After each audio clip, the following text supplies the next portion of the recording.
China is doubling down on tariffs in their stance, considering that Trump is not budging. They're not moving, not even a little bit. Make sure y'all hit a like for the algorithm, subscribe to the channel, and turn on your notifications. Let's dig into it, y'all. For a closer look at China when it comes to tariffs, let's get to Eunice Yoon in Beijing. A lot going on, Eunice, regarding rare earths, visit to Vietnam, and more. Good morning. Yeah, there's a lot going on here. You guys were talking about those tariff exemptions. The Chinese government, on the whole, over the weekend, had acknowledged that the tariff exemptions were what they described as a small step, and even said that China was evaluating the impact. The state media, though, had said that this was a U.S. retreat, and also more evidence that the Chinese supply chain is really, really important for. Why are our newspapers do that also? Not even our newspapers, our media. You would think that they actually were ran by other countries. Like, you would think that MSNBC, ABC, and CNN at the least were ran by other countries, because I can understand them being critical of whatever they, are against when it comes to things that is happening within America, right? So let's just say, for example, you on one side of the fence when it comes to police brutality. I'm on the other side of the fence when it comes to police brutality, or some local issue, or drilling inside of America, or more jobs, or bureaucratic nonsense, or cutting the red tape, or fraud, waste, and abuse, and stuff like that, right? Let's say that we have some internal issues that we just fundamentally disagree with. We are supposed to disagree with those things, and that's why we debate. But then when you start to get into international conflicts and wars and focusing on that, you would almost think that these places are ran by outside resources that are continuing to fund them or keeping their coffers fine. Because it's like, why would you be against America when it comes to making sure that we go back and forth with other countries? They want us to fail so bad. And it's not, see, listen, if Trump doesn't get the things done that politicians should have got done a long time ago, do you know what happens? We all suffer. Remember when y'all was suffering under the Biden administration and y'all was complaining about, oh my God, the cost of housing, products, going back and forth, traveling, gas prices, and all of that type of stuff. Remember when y'all was complaining about the cost of living and inflation at an all-time high, and y'all was broke even when you was working 72 hours a week? Because I know your memory is short. Remember that? He's trying to fix all of the things that the politicians that came before him. And it also involves us getting involved with making sure that we get our slice of the pie internationally. How can you be against that? Y'all want China to flood the United States of America with trash products? Y'all want that? The world. Today, though, probably because of a lot of the confusion of the messaging from the White House, the Chinese government doubled down on their overall stance. That is, that the U.S. government should abolish the tariffs and the what they describe as wrongful actions around those tariffs. What was also interesting is that a state TV-linked social media account, which is now closely watched. Ian says, you don't like women. Stop faking. Faking what? No, I don't like your mother. Too much spit, bro. Too much spit. I don't like your mother. Too much spit, man. Wasn't a great experience. And so, it was what it was. You better leave me alone. I'm in the mood this week. To go all the way. I'm willing to go all the way left. I'm willing to take it as far as you want to go. As far as you want to go is where I want to take it. That's what happens when you say things that's not even relevant to anything that we're talking about on the platform. Now, if you want to have this conversation on After Hours, or you want to have this conversation on the Anton Daniels channel, then that's one thing. But if you want to talk politics, policy, you want to talk international trade relations, tariffs, you got a difference of opinion on Democrat versus, cool. Business, awesome. But you just randomly saying something like that, and I'm just going to randomly say things that first thing that come to my mind. She spit too much.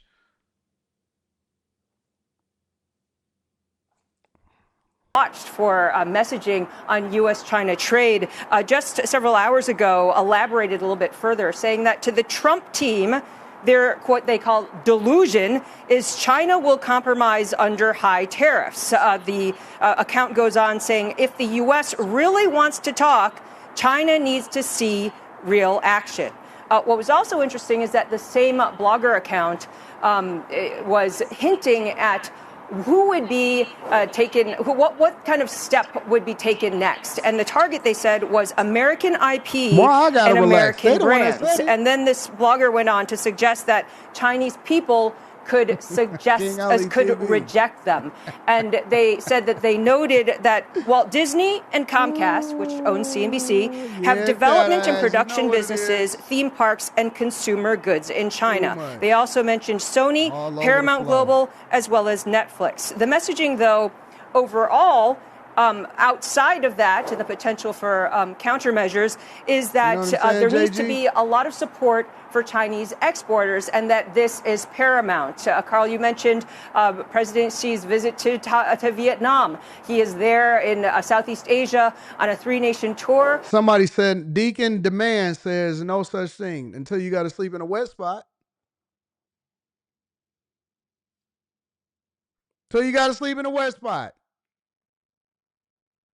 Don't tell me it ain't no such thing. Yes, it is. Ostensibly to try to build up those trade ties. Today he announced, or China and Vietnam announced that they had signed several trade negotiation deals. And then, of course, there is the private sector that is also getting involved to try to help redirect some of the goods that the exporters used to sell, and I guess so still do sell to the United States as well as elsewhere, but also to sell them here in China. Well, I've got to tell you, Eunice, I listened to you all morning, and you've been incredibly spot on all these things. But when I listen to the rhetoric from China, this is 1968, 72 rhetoric. This is the kind of rhetoric that just says there's never going to be a meeting. Is there a way to have a Nixon to China moment? Because as far as I'm concerned, this is just right now. You're on the verge of when I was a little boy. We kept thinking, when are they going to bomb us? I mean, that was the same rhetoric. Well, when are they going to launch their nuclear weapons? I mean, that's why we used to live in fear. That's why we had cubby holes. That's why we used to put our heads in a cubby hole, because the Chinese were going to bomb us if the Russians didn't bomb us. This is the same sound. Y'all contacting HR? Well, I mean, I think that the Chinese have shown that they are willing to negotiate, that they do eventually want to have some sort of meeting. But it's just that the rhetoric, I mean, you mentioned rhetoric coming out of China. The rhetoric from the Chinese perspective of the White House is not actually that helpful, because the way things are being set up is that President Trump is the kingmaker, and that all these countries around the world are going over there and groveling and asking for deals. From the Chinese perspective, this cannot happen. So this is the problem. I'm going to explain it to y'all from a C student's perspective. All right, y'all ready to understand what the problem is? You want to know? You want to know? You want to know what the new strategy is? Because this is not just a tariff against China versus America. China doesn't really have anything to hold over our heads at all. When these Chinese people jumped on TikTok, came straight from Red Note, and they said, hey, because we don't use any American products. They didn't know that they was actually saying exactly what we thought they were saying. That was the problem, is that you don't buy from us, which we want your money. However, the problem is that you gave us all of the leverage, because since we buy all of your products, we can shut you down when we're no longer interested in your products. Ta-da! And so the tariff war has evolved. It's not just a tariff war on goods.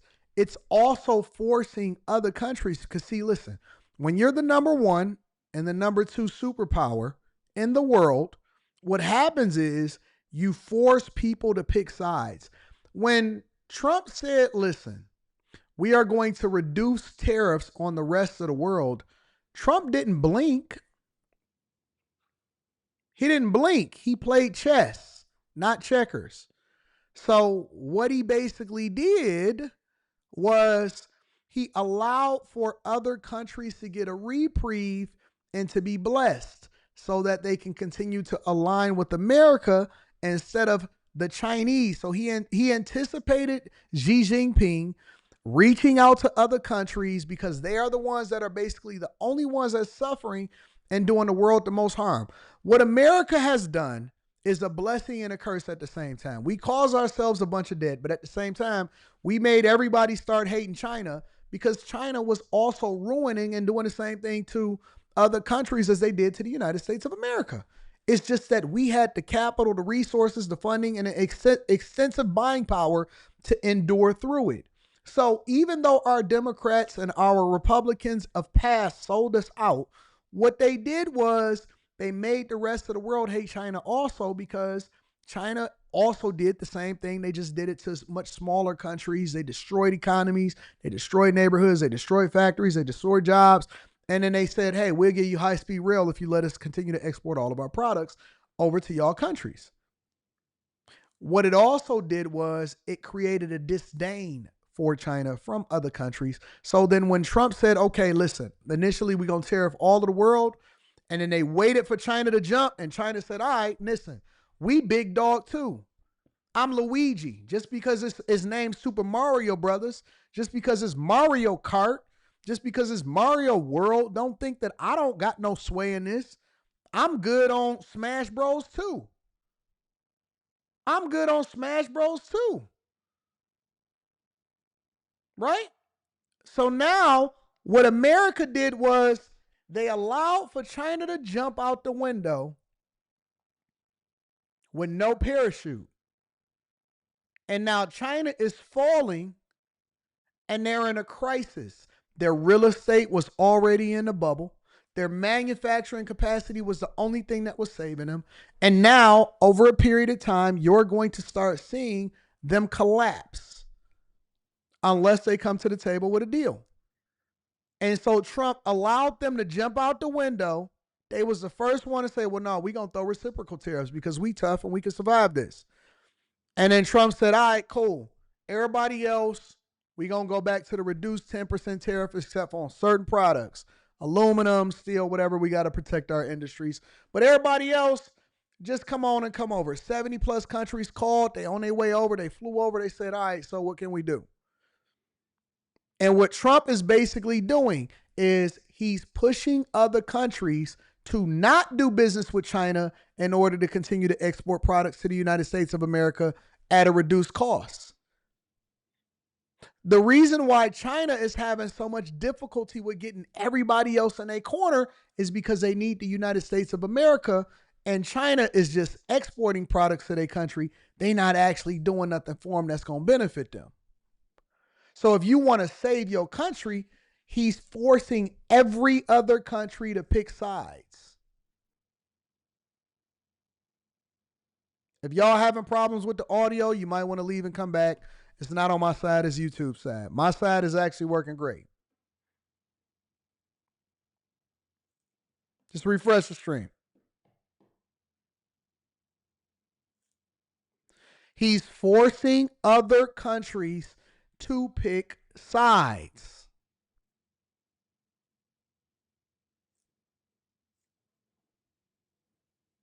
You type this in the chat.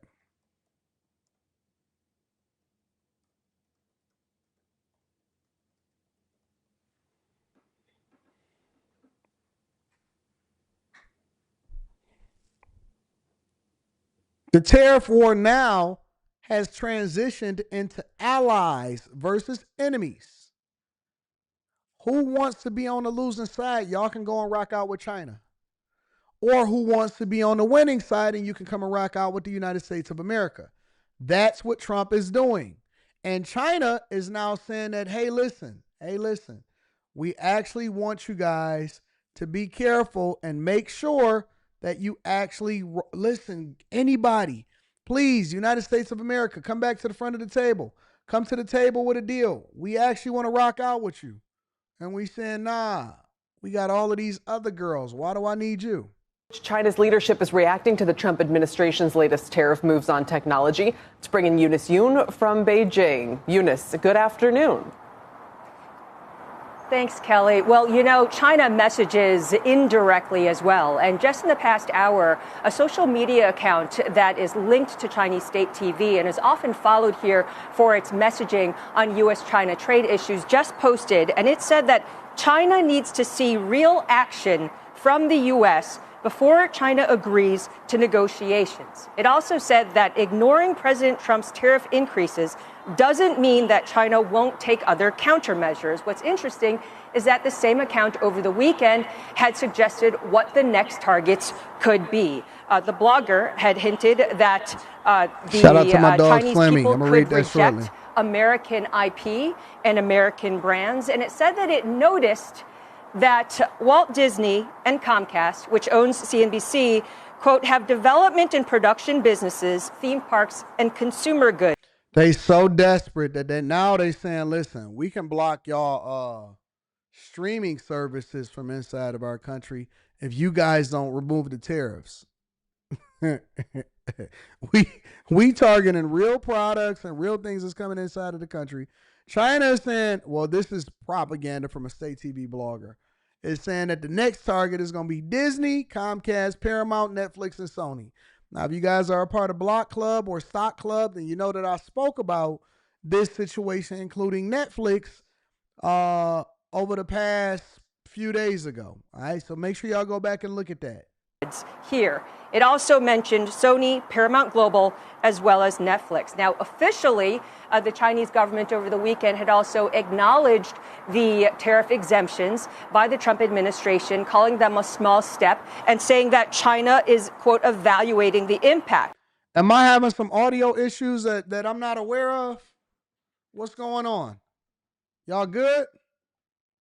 State media had described the exemptions as a U.S. retreat.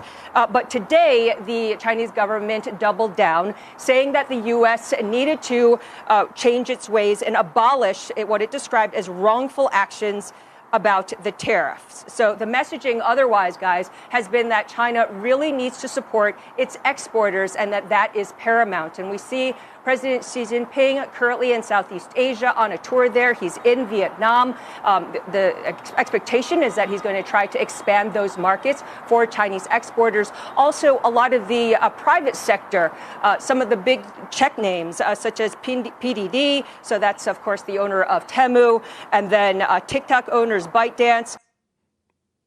Baidu, all of them joined Alibaba and JD to try to find ways to help Chinese exporters redirect their products into the Chinese market. Guys?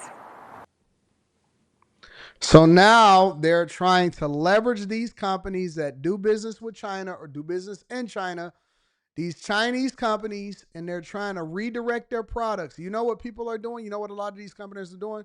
Trying to bolster relationships with companies or with nations outside of the United States of America, countries outside of the United States of America, and they're trying to ship their products through them to us. And this is why Trump is now looking at them and saying, listen, you want to do business with them? I could tariff y'all too at the same rate that I'm tariffing China. If you want to not be caught up in this firestorm and you think that they going to be able to ship their products into your country and then get them over here into the United States of America, you got another thing coming, big dog. You got another thing coming. Anyways, make sure y'all hit a like for the algorithm, subscribe to the channel, and turn on your notifications.